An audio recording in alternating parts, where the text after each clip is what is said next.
Staff Sergeant Marcus Reynolds stood at the edge of the crash site, thermal scope pressed against his eye, watching something that defied 12 years of military experience. The device showed a heat signature, humanoid but impossibly large, standing motionless behind a massive oak tree 80 meters out. As he adjusted the focus, trying to make sense of what he was seeing, the temperature reading flickered erratically.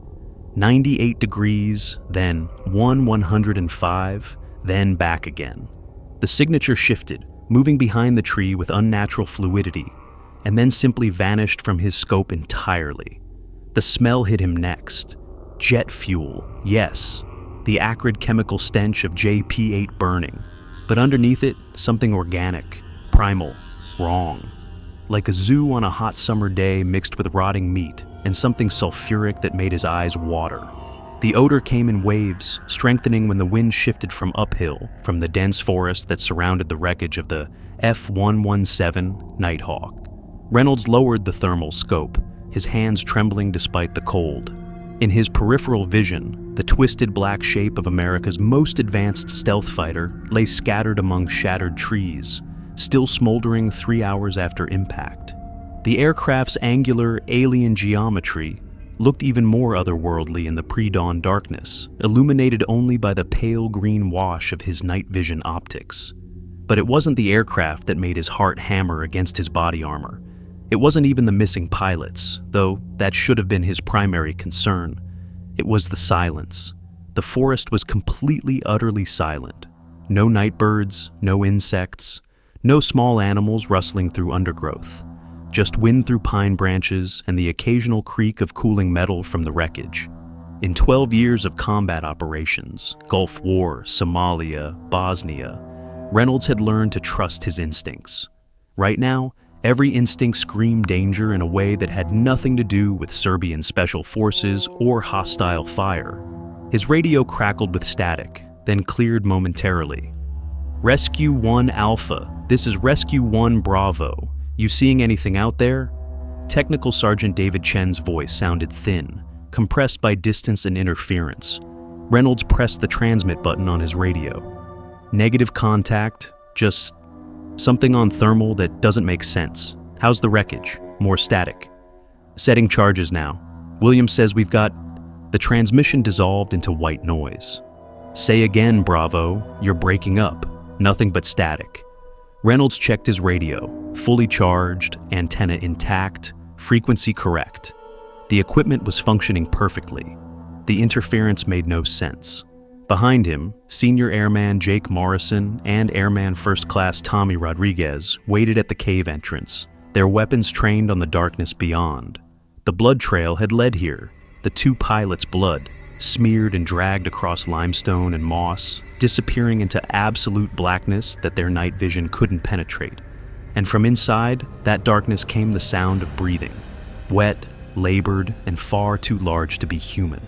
The briefing room at the forward operating base smelled of coffee, sweat, and the peculiar mustiness of temporary military structures. Reynolds sat in the front row of folding chairs, his team arrayed around him, as Colonel Matthews clicked through satellite imagery on an aging projector. At 01:42 hours local time, we lost contact with Viper 7, an F-117 on a precision strike mission. Matthews was a lean man with gray temples and the weathered face of someone who'd spent 25 years in uniform. He advanced to the next slide, a grainy thermal image showing a bright bloom in a sea of black. Satellite tracking indicates impact here, approximately 45 kilometers northeast of our position in a remote mountain region. The next image showed topographic mapping, steep valleys, dense forest coverage, elevation markers indicating 2,400 meters above sea level. Emergency beacon activated briefly at 01:43, then ceased. We believe 2 crew aboard, pilot Captain James Mitchell and Weapons Systems Officer Captain David Park. Both are experienced aviators with top secret clearances. Matthews's expression hardened. Which brings me to your mission priority, the aircraft itself. The F-117 contains classified stealth technology that absolutely cannot fall into enemy hands. Your primary objectives are pilot recovery and technology security in that order. Reynolds raised his hand. Intel on hostile presence in the area. Serbian military forces are 15+ kilometers away, focused on the main NATO advance. Local militia activity is possible but unlikely. The area is remote, sparsely populated. Primary threats are terrain, weather, and time. You have a 6-hour window before hostile forces can organize a response. Wildlife. This from Staff Sergeant Andre Williams, the team's heavy weapons specialist, his deep voice carrying across the room. Matthews glanced at his notes. Bears, wolves, wild boar. Standard for the region. Take appropriate precautions, but nothing you haven't dealt with before. Chen, the team's communications and demolitions expert, leaned forward. Rules of engagement? Defend yourselves and the crash site. If you encounter Serbian forces, use minimum necessary force and withdraw. If technology recovery is impossible, demolish sensitive components with thermite charges and extract. Questions? Rodriguez, the youngest member of the team at 23, cleared his throat nervously. Sir, has there been any unusual activity reported in that area? Matthews frowned. Define unusual, Airman. I don't know, sir. Just unusual. This is a combat recovery operation in a war zone, Rodriguez. Everything about it is unusual. Matthews glanced at his watch. One more thing. Our local liaison officer, a Serbian translator who's been working with NATO forces, was asked to accompany you. He refused, said the area is prokletstvo, cursed, said it's a bad place where bad things happen. Morrison, the team medic, grinned. Well, that's not ominous at all. Local superstition, Matthews said dismissively. These mountain regions are full of folklore. The liaison is from a village nearby and grew up hearing stories about those forests. Don't let it affect your focus. You're professionals. You've done this before. He clicked to the final slide, mission timeline and extraction coordinates.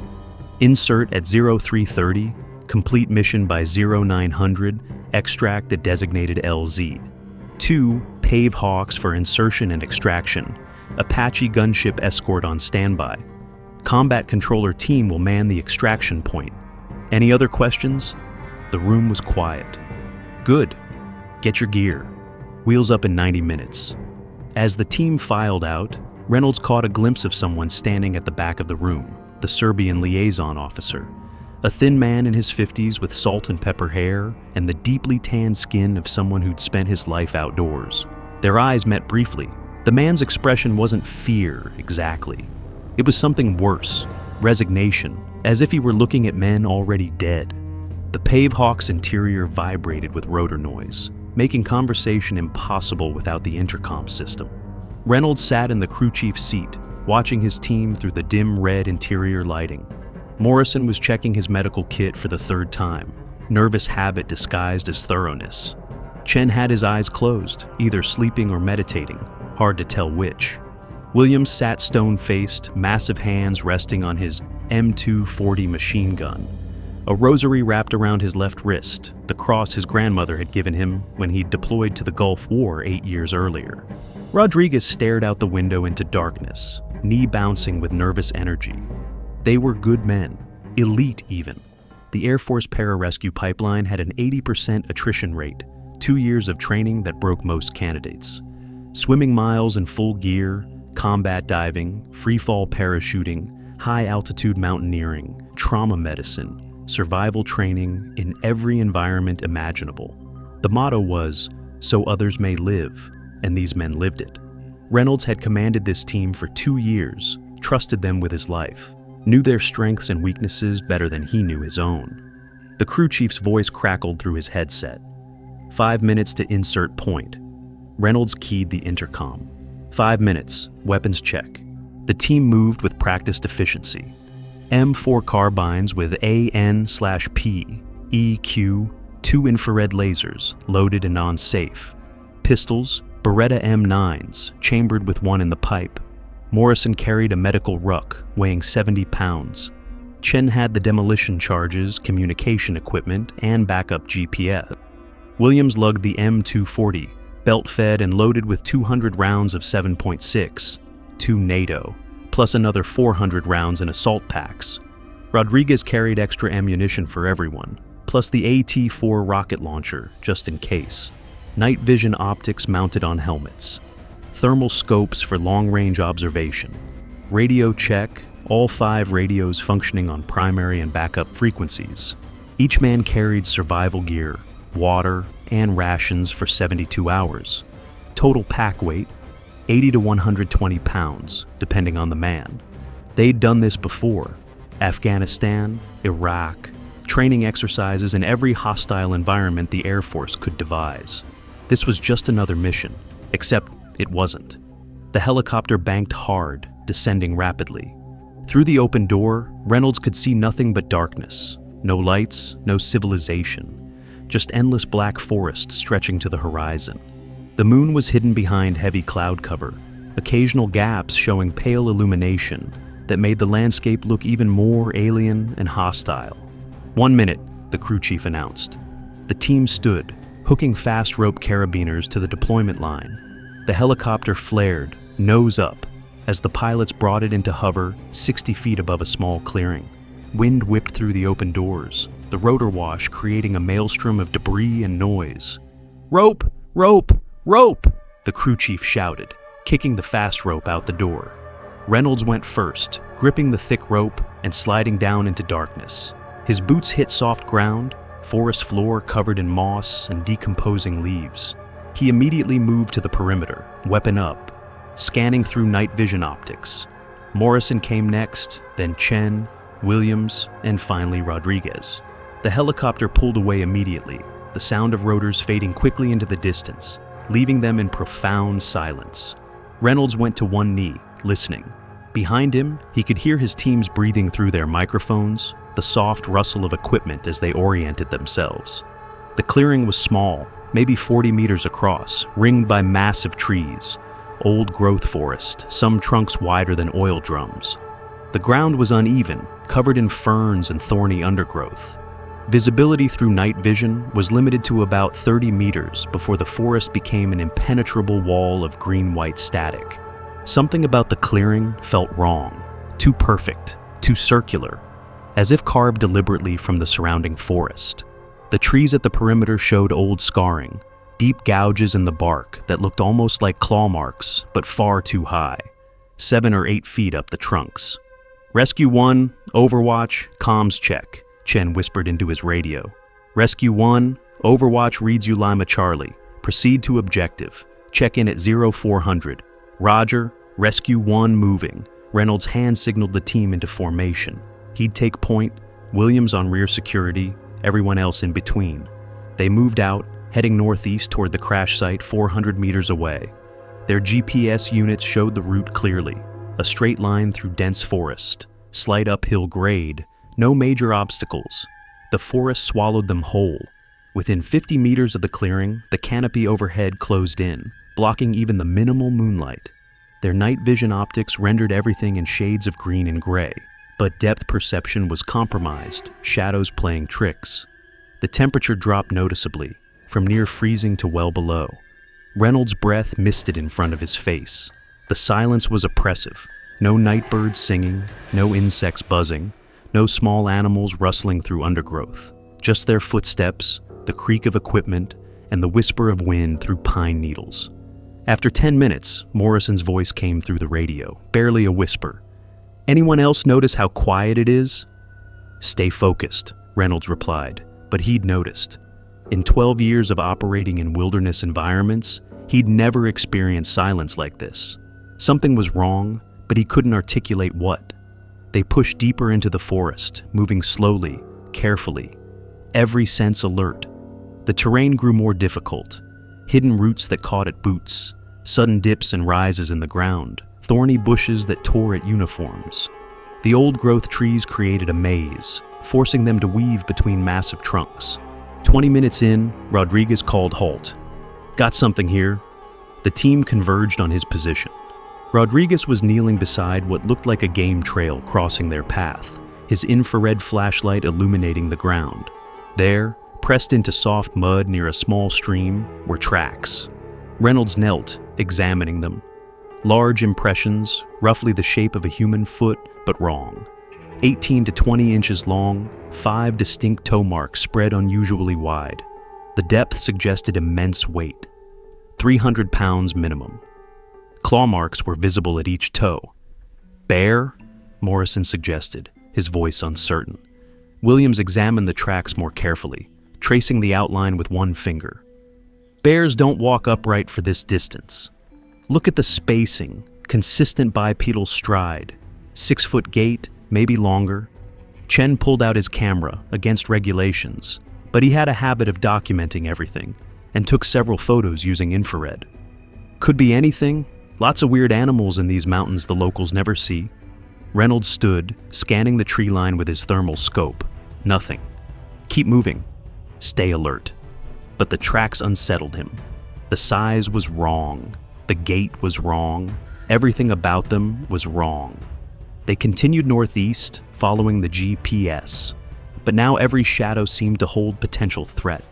Reynolds found himself scanning not just ahead, but up, into the trees, where branches created natural highways that something large could use to move unseen. After another 10 minutes, Chen's GPS began acting strangely. "Boss, we've got a problem. GPS is jumping around. Shows us here, then 200 meters west, then back again." Reynolds checked his own unit. Same problem. The coordinates flickered erratically, the position marker dancing across the screen. Atmospheric interference. Switched to compass and dead reckoning. Chen pulled out a lensatic compass, opened it, and froze. That's not good." Reynolds looked over his shoulder. The compass needle was spinning slowly, lazily, refusing to settle on magnetic north. Chen tapped it, shook it gently. The needle continued its aimless rotation. "Mineral deposits," Reynolds said, more confidently than he felt. "Limestone formations can create magnetic anomalies. We're still headed northeast. Use the terrain and backtrack our route if needed." They pushed on, but now they were navigating by instinct and training rather than technology. The GPS was useless. The compass was useless. Radio communications with command post were becoming increasingly static-filled. Only their night vision still functioned normally. At 0357, they smelled jet fuel on the wind. "Close," Williams murmured. "Maybe 200 meters." The smell grew stronger as they advanced, and with it came something else. That organic, musky odor Reynolds would later struggle to describe, like a wet dog combined with spoiled meat and sulfur. It came and went with wind shifts, never constant, always lurking at the edge of perception. The forest began to show signs of impact: sheared branches, gouged earth, small pieces of aircraft debris scattered among trees, twisted metal fragments, some still warm to the touch, bearing the distinctive angular shapes of stealth aircraft components. And then they saw it. The F-117 Nighthawk. The aircraft had carved a path of destruction through the forest, shearing off tree trunks as thick as telephone poles, gouging a trench through earth and stone for over 150 meters. The main fuselage had come to rest in a small clearing created by its own violent arrival, nose crumpled against an enormous boulder, wings torn away, tail section relatively intact, but canted at an unnatural angle. Reynolds held up a fist, halt, and the team went to ground, establishing a security perimeter while he assessed the scene. Through his thermal scope, the wreckage still glowed with residual heat, hot spots where small fires smoldered. The distinctive angular faceted shape of the stealth fighter looked even more alien here, crashed in a primitive forest, technology from a different world. "Rescue 1 Bravo, this is Rescue 1 Alpha," Reynolds whispered into his radio. "At crash site, establishing security." Chen's voice crackled back through heavy static. "Copy, Alpha, Bravo, beginning demolition prep." The transmission dissolved into white noise. "Say again, Bravo." Nothing but static. Reynolds gestured to Morrison and Rodriguez. "With me. We're finding those pilots." They moved forward in a tactical wedge, weapons up, scanning constantly. The smell of jet fuel was overwhelming now, burning their nostrils, but underneath it, that other odor grew stronger, primal, organic, wrong. The cockpit was crushed but partially intact. As they approached, Reynolds could see the canopy had been blown. Both ejection seats had fired. the rocket motors leaving scorch marks inside the cockpit. But something was immediately wrong. The seats should have gone up and out, carrying the pilots away from the crash. Instead, they'd fired, but the pilots were gone. "Boss, over here," Morrison called. 40 meters from the wreckage, tangled in a massive oak tree, were 2 parachutes. The canopies were deployed but twisted among branches, harnesses dangling empty. Reynolds approached, his thermal scope scanning the area, and saw blood. Not excessive, maybe a pint total, but enough to indicate injury. The blood was still relatively fresh, less than 3 hours old. More disturbing were the harnesses. They weren't torn or broken, they were cut. Clean cuts through nylon webbing, as if someone had used a knife to free themselves. "They were injured, disoriented," Morrison said, examining the blood splatter pattern. "Cut themselves out of the harnesses, tried to move to safety." But Reynolds saw something Morrison hadn't noticed yet. Drag marks in the soft earth, leading away from the parachutes. 2 distinct trails, both heading uphill toward the dense tree line. And the spacing was wrong. The marks weren't from someone walking or crawling. They were from something being dragged. "Rodriguez, get on the radio. Try to raise the pilots on survival frequency." Rodriguez adjusted his radio to the emergency frequency and spoke clearly. "Papa 1, Papa 2, this is Rescue 1 Alpha. If you can hear this transmission, activate your emergency beacon and stay put. We are at the crash site and will come to you. Acknowledge." Static. Then, for just a moment, what might have been a voice, distant, distorted, impossible to make out words, before the static returned. "Say again, Papa 1, Rodriguez urged. "You're breaking up. Activate your beacon." Nothing. Reynolds made a decision. "Morrison, check out that drag trail. See if you can determine..." A sound from the tree line cut him off. Low, resonant, somewhere between a growl and something deeper. It made Reynolds' chest vibrate, a frequency he felt as much as heard. The sound lasted perhaps 5 seconds, then cut off abruptly. All 3 men froze, weapons trained toward the source. "What the hell was that?" Rodriguez's voice cracked slightly. Reynolds activated his thermal scope, scanning the tree line. Heat signatures appeared, multiple contacts, spread out along the perimeter, roughly circular around the crash site. The signatures were human-shaped but too large, standing 7 to 8 feet tall based on surrounding vegetation. As he focused on one, trying to get a clear image, it moved behind a tree and vanished from thermal. "Multiple contacts," Reynolds said quietly, his training suppressing the fear response. "Unknown, possibly hostile. Rodriguez, get Chen and Williams on the radio. Tell them we have company." Rodriguez tried, keying the transmit button repeatedly, but the radio produced only harsh static. "Can't raise them, Sarge." Radios completely jammed. Morrison was staring at the tree line, his M4 raised. "Boss, those heat signatures, they're too big to be human, and they're positioned like they're surrounding us." Reynolds swept his thermal scope across the entire perimeter. Morrison was right. At least 5 distinct signatures, evenly spaced, creating a loose circle around the crash site. Not random positioning, deliberate, tactical. "Fall back to the wreckage," Reynolds ordered. "Get to cover. Morrison, see if you can find a pilot survival vest or any equipment. Rodriguez, keep trying the radio." They moved backward toward the aircraft, never turning their backs on the tree line. Reynolds' mind was racing through possibilities. Serbian special forces? Possible, but they'd be showing up on thermal more clearly. Local militia? Same problem. Wild animals? Bears and wolves didn't surround targets tactically. Near the wreckage, Morrison found something that made everything worse. A pilot's survival vest, torn at the straps, lying in the undergrowth. He picked it up, examining the contents, survival radio still functional and unused, flare gun fully loaded, first aid kit untouched, water and rations intact. "Boss, why would they abandon their survival gear? These guys are trained better than that. This vest could save their lives." Reynolds didn't have an answer. Pilots were drilled on survival protocols from day 1 of training. You never ever abandon your survival vest. It contained everything needed to stay alive and signal rescue: radio, flares, water, medical supplies, emergency beacon. Leaving it behind was incomprehensible unless something had forced them to run. Fast, without thinking, in pure panic. The blood trail continued uphill, and next to it were those same large tracks they'd seen earlier.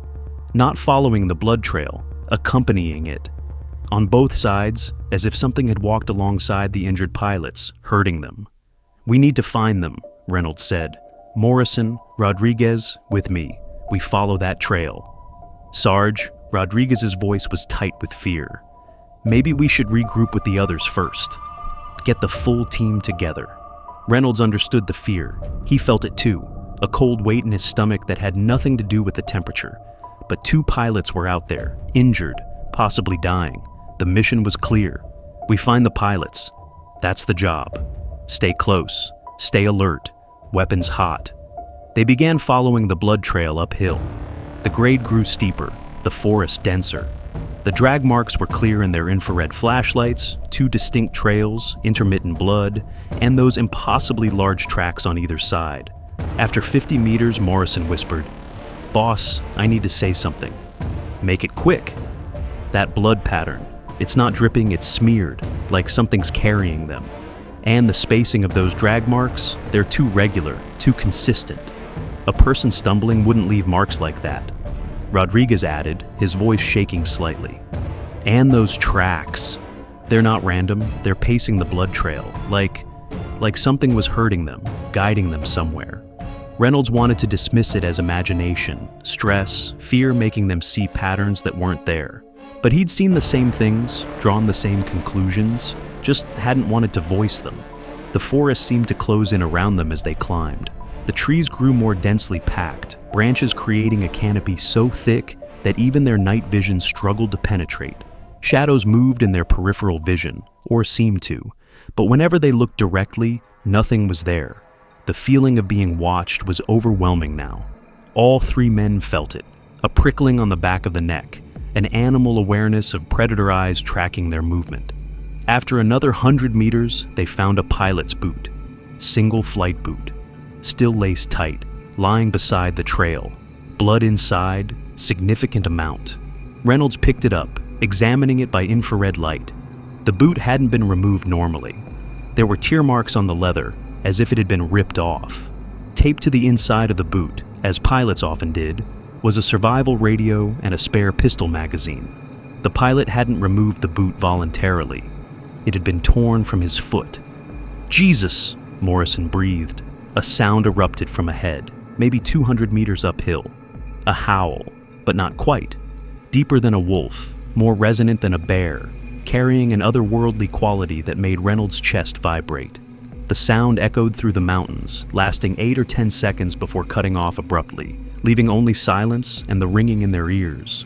Rodriguez froze, his breathing rapid and shallow. "That wasn't a wolf." "I've heard wolves. That wasn't wolves." Morrison's hands were shaking slightly on his weapon. "What are we doing, Sarge? What the hell is out here?" Reynolds wanted to have an answer, wanted to be the calm, experienced leader who could explain away the fear. But 12 years of military experience hadn't prepared him for this.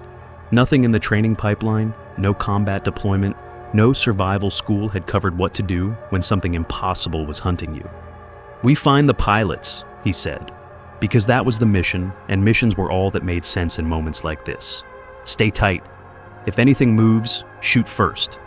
They continued uphill, weapons raised, fingers on triggers, every nerve screaming danger.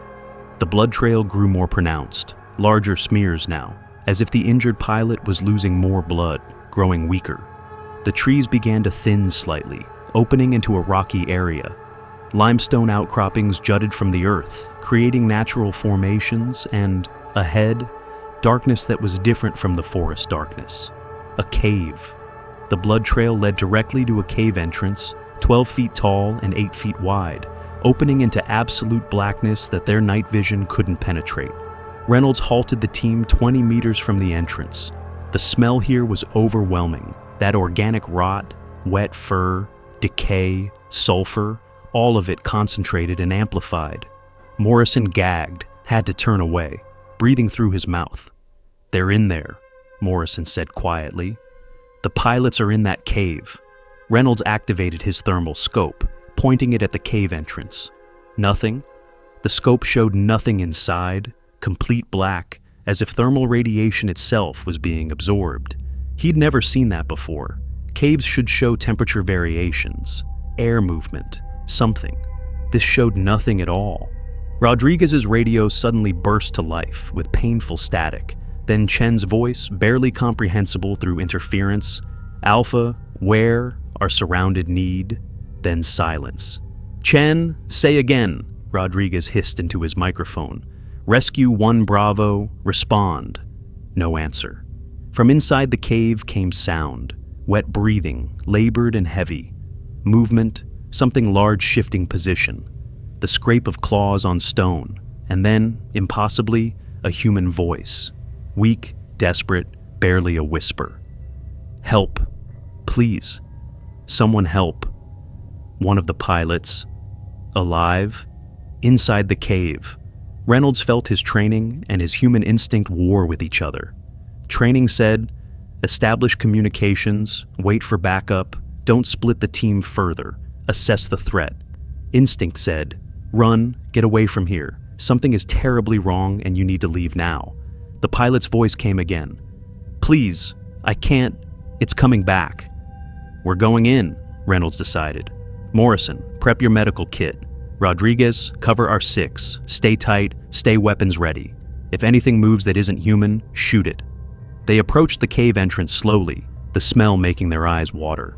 Reynolds' equipment began malfunctioning as they got closer. Night vision flickering, thermal scope producing static. Even his rifle's infrared laser wavering and dimming. Only their weapon-mounted flashlights still functioned normally, though their beams seemed to be absorbed by the darkness, not penetrating as far as they should. At the cave threshold, Reynolds paused, listening. The breathing from inside was more pronounced now, multiple sources. The pilots, obviously.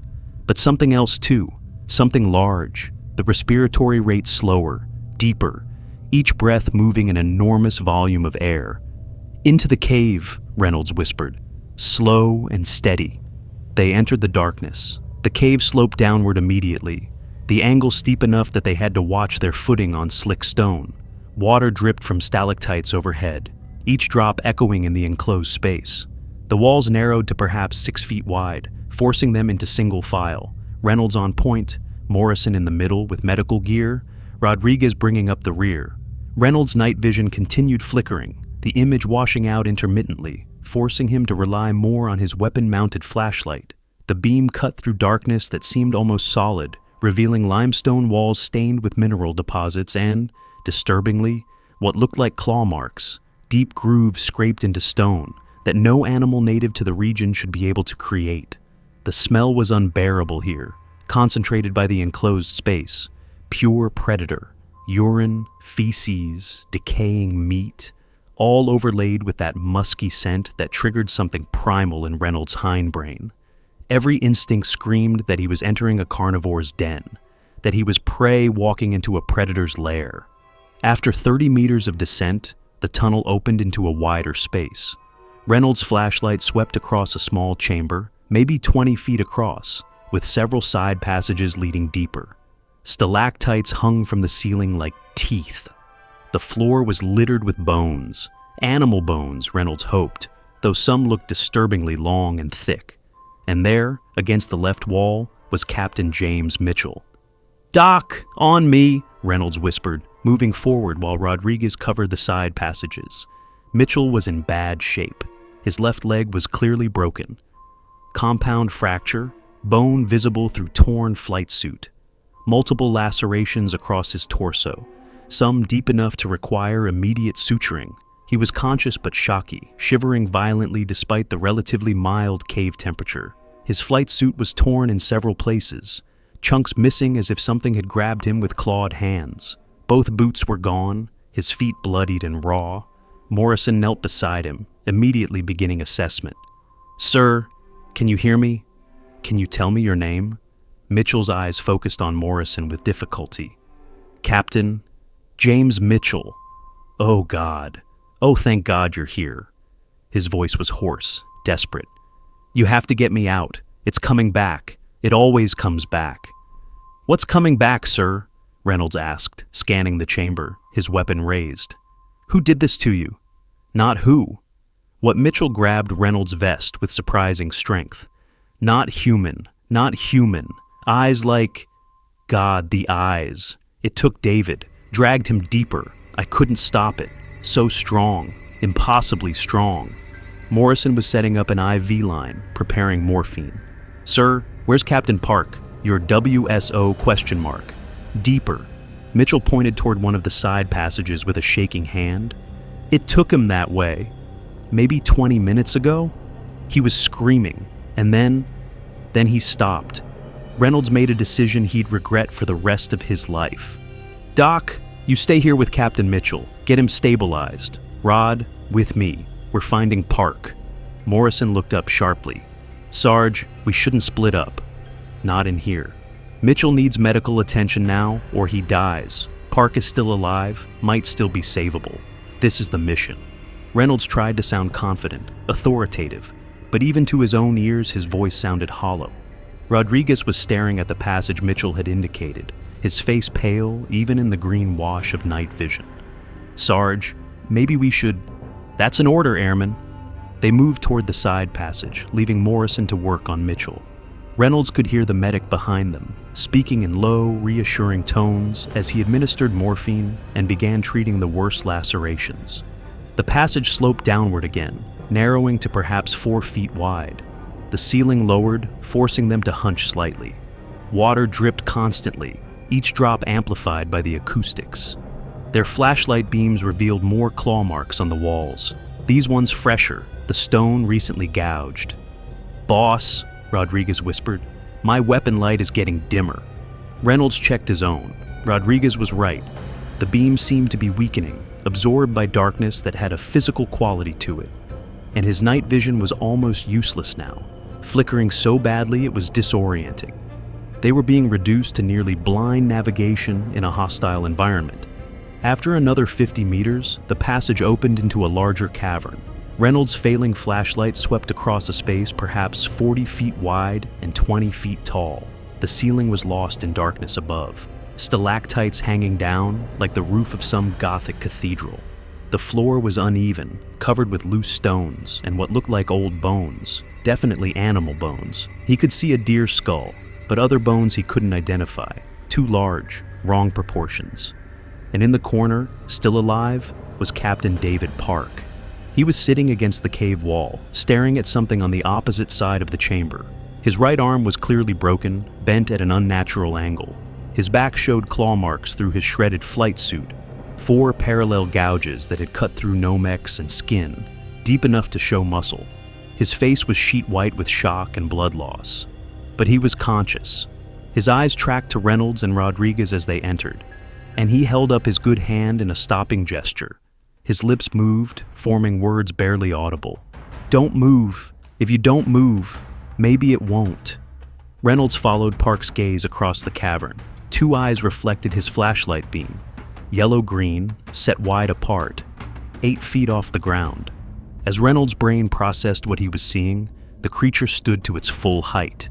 It was massive, 9, maybe 10 feet tall when fully upright, with shoulders that must have been 4 feet across. The body was covered in hair, reddish-brown, matted and filthy, but the musculature underneath was clearly visible, bulging and powerful. The arms were disproportionately long, knuckles nearly touching the ground when it stood. The legs were bent at the knee, even when standing, digitigrade like a dog's rear legs, giving it a perpetually crouched appearance. But the face was the worst part. Flat like an ape's, but wrong. Too wide, with a pronounced brow ridge that shadowed the eyes. The jaw was prognathic, jutting forward, revealing large canine teeth, even with the mouth closed. The nose was broad and flat, and the eyes showed intelligence. Not animal cunning, but genuine intelligence, assessment, decision-making. It stared at Reynolds, and Reynolds stared back, and in that moment of locked gazes, Reynolds understood with absolute certainty that this creature was weighing whether they were a threat or prey. His training took over, absurdly. "Federal law enforcement! Don't move!" The words were automatic, meaningless. a response drilled into him that made no sense in this context. The creature tilted its head, studying him, the movement almost curious. It made a sound, low rumble that wasn't quite a growl, vibrating through Reynolds' chest cavity, making his ribs ache. Behind him, Rodriguez was whispering, "Oh God, oh God, oh God," his voice rising in pitch. "Rod, back out slowly," Reynolds ordered quietly, not taking his eyes off the creature. "No sudden movements. Get back to Doc and Mitchell. Go, now.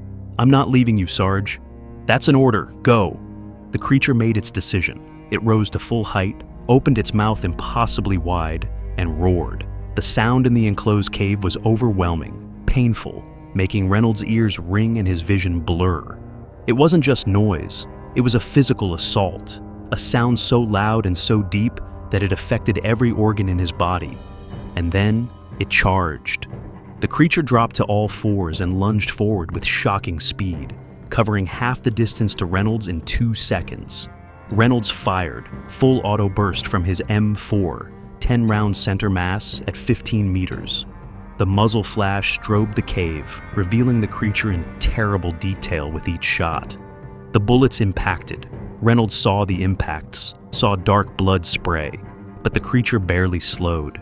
Rodriguez was firing too, his weapon on full auto, brass tinkling on stone as empty casings ejected. 15, 20 rounds into the creature's torso and shoulders. It staggered, roared again, but kept coming. The creature reached Reynolds, swinging one massive arm. He tried to duck, but was too slow. The backhand caught the side of his body armor, the impact lifting him off his feet and throwing him sideways into the cave wall. Reynolds hit hard, his head bouncing off limestone despite his helmet, his vision exploding into white static and stars. Through the ringing in his ears, he heard Rodriguez's weapon run empty, heard the bolt lock back, heard Rodriguez's terrified curse as he fumbled for a magazine reload.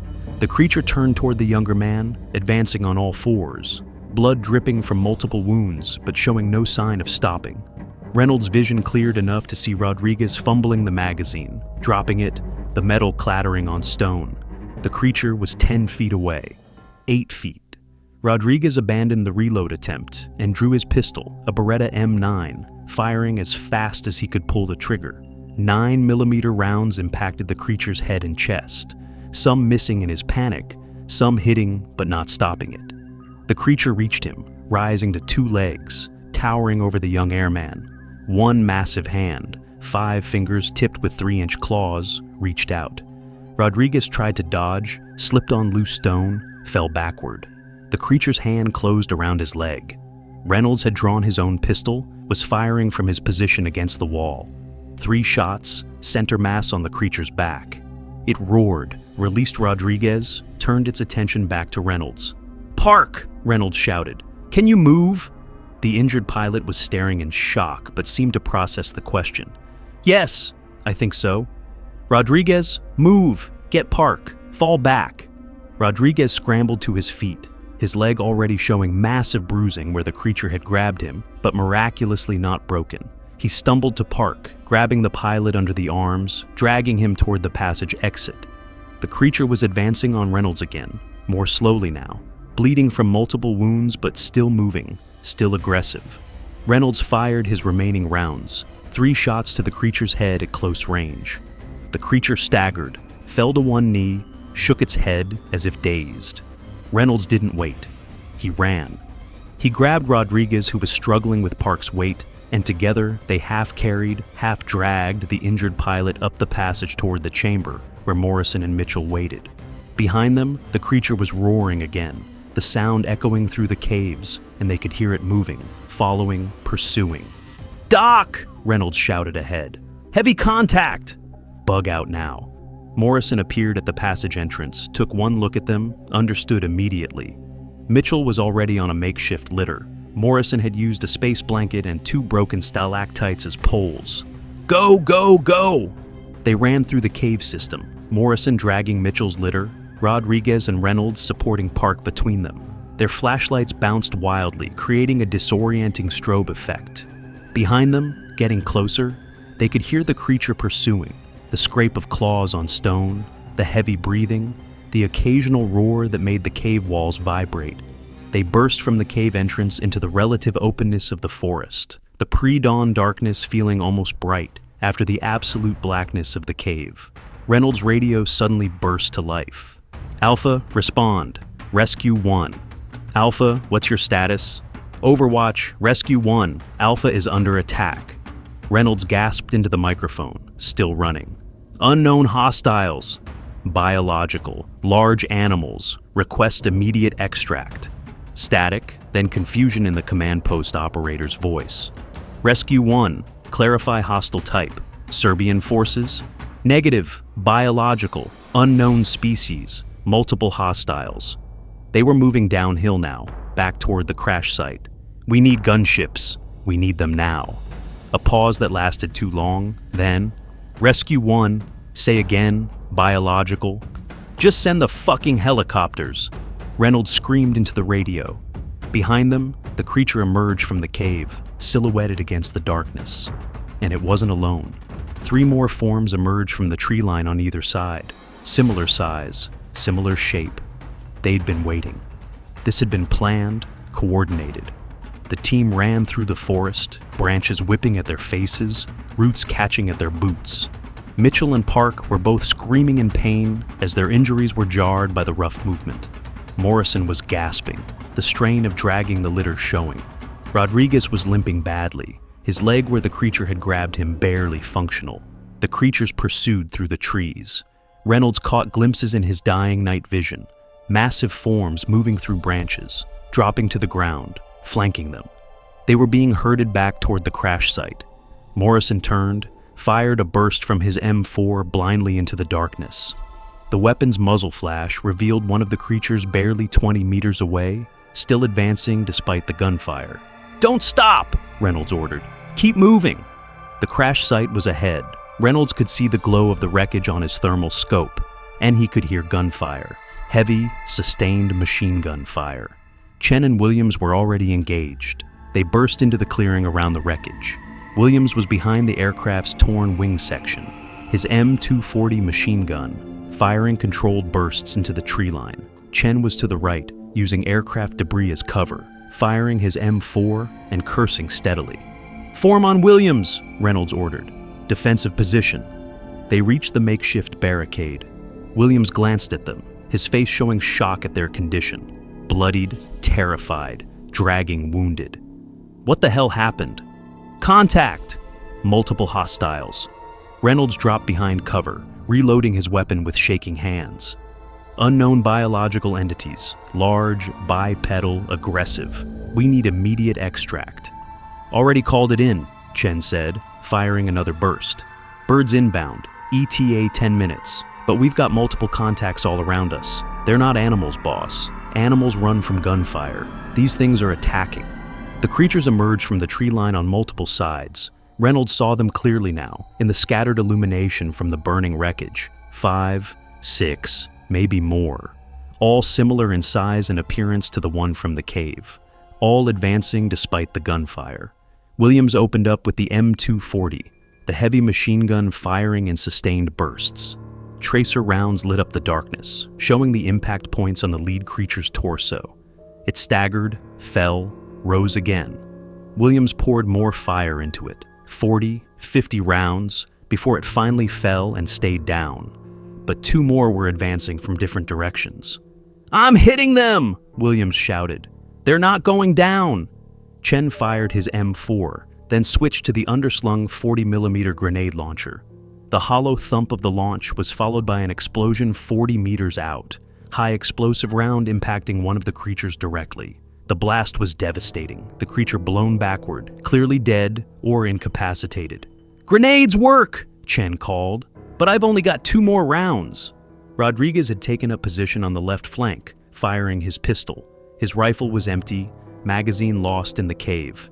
Even injured, he was still fighting, though Reynolds could see him shaking with pain and fear. Morrison was working frantically on the wounded pilots, trying to stabilize them enough to survive extraction. But it was an impossible situation. 3 severely wounded men requiring constant medical attention, while under attack by unknown creatures in a desperate defensive position. One of the creatures broke through on the left flank, moving faster than Reynolds thought possible. It charged Rodriguez's position, covering 30 meters in seconds. Rodriguez fired his pistol empty, reloaded his last magazine, fired again. The creature grabbed him.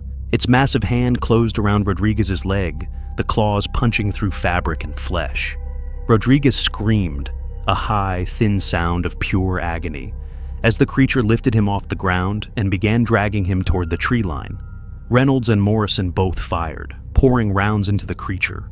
Williams traversed the M240, walking fire across the creature's back and shoulders. It released Rodriguez, stumbled, but didn't fall. It turned toward them, roaring, and Reynolds could see the intelligence in its eyes even as blood poured from multiple wounds. It was making a tactical decision. This attack had failed. Withdrawal was necessary. The creature roared again, a different vocalization, longer, with a pattern to it. The other creatures stopped their advance, held position for a moment, then began withdrawing into the tree line. "Hold fire," Reynolds ordered. "Let them go. Conserve ammunition." The creatures melted back into the forest, moving on two legs now, their forms disappearing into darkness. But Reynolds could still see them on his thermal scope, not leaving, just pulling back beyond immediate range, watching, waiting. Rodriguez was screaming. Morrison rushed to him, assessing the leg wound. The creature's claws had punctured through the calf muscle in 5 places, creating deep puncture wounds that bled heavily. Worse, the force of the grab had fractured the tibia. Morrison could feel the broken bone ends grinding together as he examined it. "Compound fracture," Morrison reported grimly, pulling out bandages and beginning to pack the wounds. "He's going into shock. I need to stabilize him now, or he's going to die." 3 wounded men now, Mitchell, Park, and Rodriguez, all requiring immediate evacuation and extensive medical care. The team was down to 3 combat-effective personnel, Reynolds, Chen, and Williams, all low on ammunition, exhausted, terrified, and facing multiple unknown hostiles that seemed nearly impossible to kill. Reynolds grabbed his radio. "Overwatch, Rescue 1 Alpha. We have 3 urgent casualties requiring immediate case vac. Multiple hostiles still in area. Where are my birds? Rescue 1, helicopters inbound, 5 minutes. Be advised, Apache escort is armed and authorized to engage any hostile forces.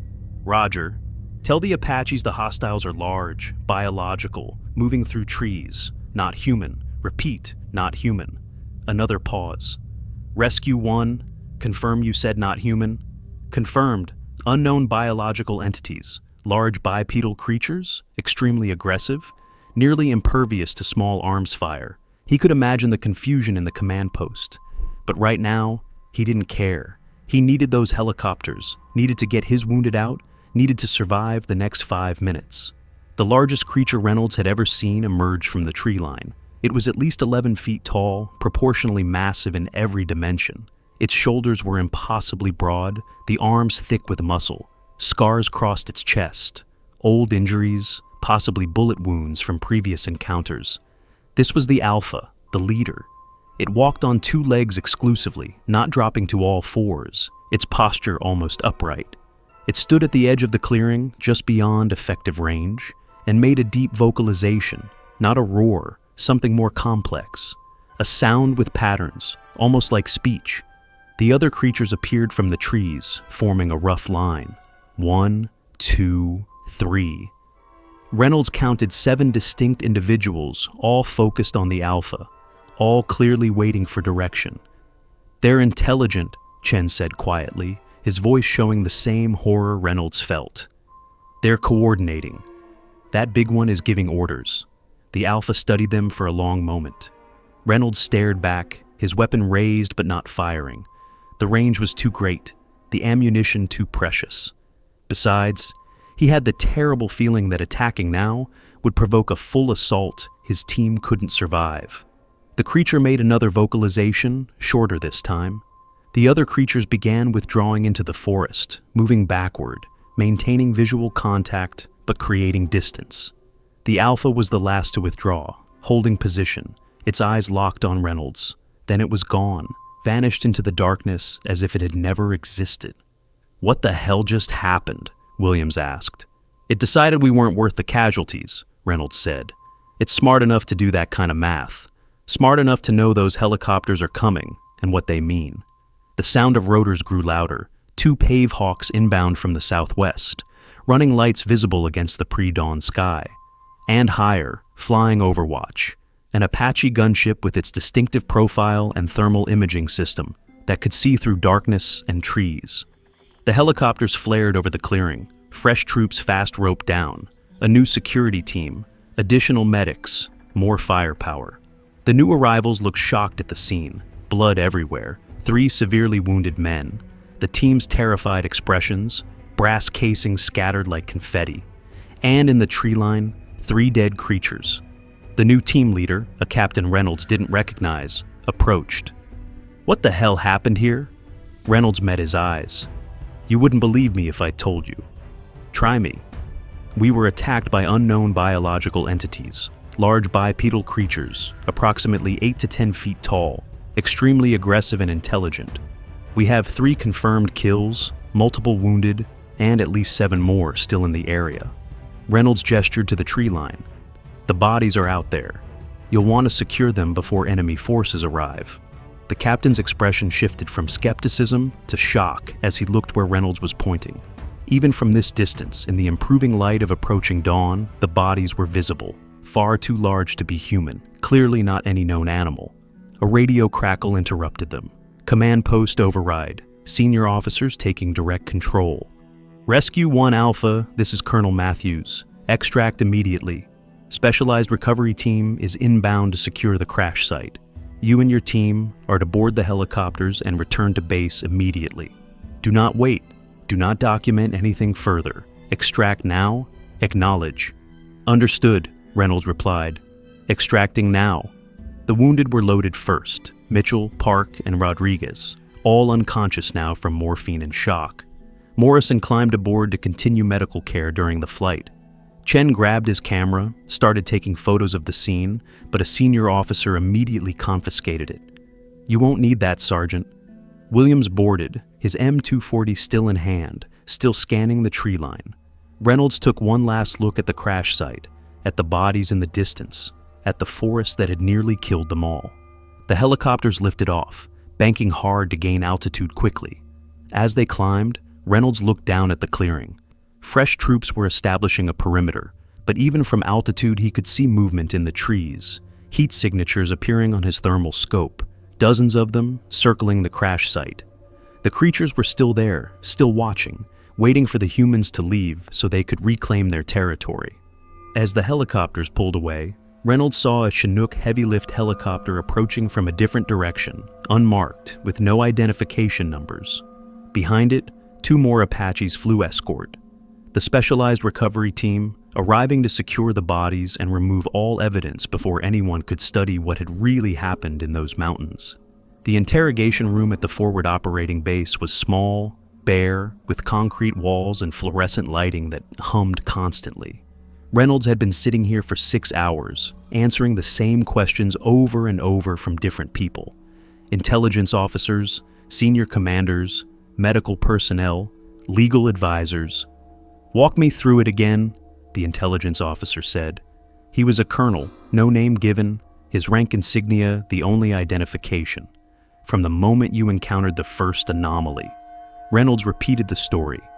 The tracks, the equipment malfunction, the blood trail, the cave, the creature, the attack, the defensive stand, the extraction, every detail consistent with the dozen previous tellings. The officer made notes, his expression unreadable. "And you're certain these weren't Serbian special forces using some kind of psychological warfare?" "I saw them clearly, sir. They were biological. I shot one multiple times. I saw it bleed. I watched one grab my teammate with a clawed hand. No human could do what those things did. Animals, perhaps? Bears can appear bipedal. No, sir, these were not bears. They were intelligent, used tactics, coordinated their movements. They were something else entirely." The officer closed his notebook. "Sergeant Reynolds, you've been in the military for 12 years. Exemplary record. Multiple combat deployments, no history of psychological issues, substance abuse, or reliability problems. So, I'm going to be direct with you. He leaned forward. We recovered 3 bodies from the crash site, bodies of creatures matching your description. We know what you encountered was real. The question now is what happens next. Reynolds felt a mixture of relief and dread. Relief that he wasn't being treated as crazy. Dread at what happens next might mean. Sir, what were those things? If that's classified above your clearance level, what you need to understand is that this incident falls under several different classification programs, all of which carry severe penalties for disclosure. You and your team will be required to sign non-disclosure agreements. You will not discuss this mission with anyone, not other service members, not family, not friends, not media. The official story is that you engaged Serbian special forces during a crash recovery operation, sustained casualties, and successfully extracted with the pilots. That's the story. The only story. Sir, my team deserves recognition for... Your team will receive bronze stars for valor, closed ceremony, classified award citations. The medals will not appear in your official records. This mission will be listed as classified operations, no details. The officer stood. Sergeant Reynolds, you survived something that most people would not have survived. You brought your team and 2 pilots home alive. That took courage and skill. But now you need to demonstrate a different kind of courage, the courage to stay silent about things the public isn't ready to know. Over the next week, each team member was interrogated separately, their stories compared for inconsistencies. Medical records were altered. Rodriguez's injuries were listed as sustained during fast rope insertion, not from a creature attack. All photographic evidence was confiscated and lost or corrupted. The mission reports were classified at levels that made them essentially inaccessible. The creature bodies were flown out by unmarked helicopter to an undisclosed location. 2 months later, the team was quietly disbanded. Reynolds was assigned to a training unit stateside, effectively grounded from operational deployments. Chen was moved to an intelligence analysis role. Williams was reassigned to a training cadre. Morrison transferred to a stateside medical facility. Rodriguez received a medical discharge, his leg injuries too severe for continued service. They weren't allowed to discuss what happened. They weren't allowed to contact each other. They were scattered to different bases, separated, isolated, the bonds of their team deliberately broken. But Reynolds knew, they all knew, something existed in those mountains, something that shouldn't exist according to everything humanity thought it knew about the natural world. And their own government was actively suppressing that knowledge, had been suppressing it for decades based on the efficiency of their response. How many other teams had encountered similar creatures? How many other incidents had been buried, witnesses silenced, evidence destroyed? Reynolds kept a journal, hidden and encrypted, documenting every detail of that night. He knew he'd never be allowed to share it publicly, not while he was alive. But someday, perhaps, the truth would emerge. Someday people would need to know that humanity wasn't alone on this planet, that things existed in the remote places, things that watched from the darkness and occasionally reminded humans that we weren't nearly as dominant as we believed. In 2025, an aging man calling himself Marcus R. appeared on a cryptozoology podcast, his face obscured, his voice distorted. He told a story about a combat search and rescue mission in 1999, about a crashed stealth fighter, about creatures in the darkness. Within weeks, other voices emerged. A former paramedic using the pseudonym Jake M. confirmed the story to a documentary filmmaker. A security consultant going by David C. published an anonymous article with consistent details. A dying man named Andre Williams gave a deathbed interview, stating clearly, "It was real. They know it was real. And they're still out there." The government denied everything. No records existed. The witnesses were mistaken, suffering from PTSD, fabricating stories. But the consistency across independent testimonies, the verifiable service records, the complete lack of financial motivation for the witnesses made people wonder. And in the remote mountains of the Balkans, in forests where locals still refuse to venture after dark, where shepherds tell stories passed down through generations, something moves through the trees, something large, intelligent, and patient. Something that remembers the night helicopters came, remembers the flash of gunfire, remembers the taste of human blood. Something that waits in the darkness, watching as it has always watched. The creatures are still there. The government knows they're still there. And every few years, another special operations team returns from a mission, with a story they're ordered never to tell, with injuries they're told to attribute to mundane causes, with memories that will haunt them forever. Because some truths are too dangerous to acknowledge, some realities are too frightening to accept, and some monsters are too real to dismiss as fantasy. The Nighthawk incident happened. The men who lived through it bear the physical and psychological scars.